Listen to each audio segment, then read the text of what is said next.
toujours fait du sport et en compétition. Après, à des niveaux moindres. Mais là, en fait, j'ai accroché avec le bowling.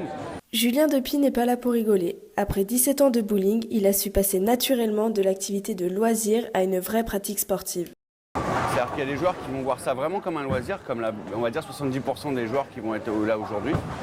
Mais par contre, il y a des joueurs qui ont donné énormément de leur temps pour s'améliorer.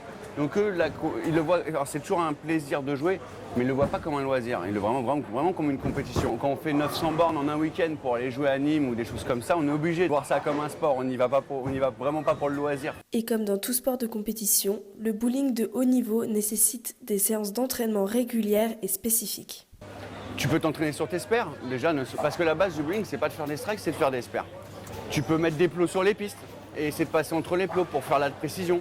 Tu peux changer de flèche, de passer, avoir un point précis de viser au niveau du fond et de passer toujours sur une flèche différente pour aller chercher le point qu'il y a au fond. Je pense qu'il faut vraiment avoir une âme de compétiteur pour pouvoir en fait passer le cap. Si on vient juste pour le plaisir, autant venir avec les potes et c'est tout. Et donc le but c'est de torcher les autres, ça il n'y a pas de souci. Torcher les autres comme unique objectif, certes, mais une seule chose est sûre, une troisième mi-temps ne se laisse rarement attendre. Le principe de faire la fête, oui, tu vas l'avoir, mais c'est pas tout le monde. Moi, la différence, c'est que j'ai toujours baigné dans une tranche de personnes du bowling qui, justement, eux, font la fête en mettant beaucoup d'alcool. Alors, le lendemain, c'est plus dur, je te garantis.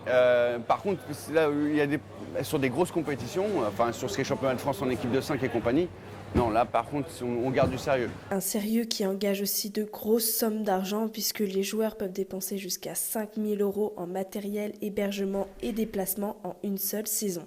C'est un sport qui revient très cher. Je pense que si je calcule, je vais avoir peur.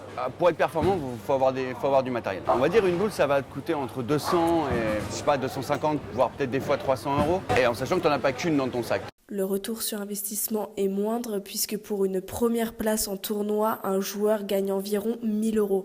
Des sommes dérisoires qui ne permettent pas aux joueurs de vivre de leur pratique. Par contre, tu peux pas en vivre. En France, c'est pas possible. Tu peux pas vivre du bowling.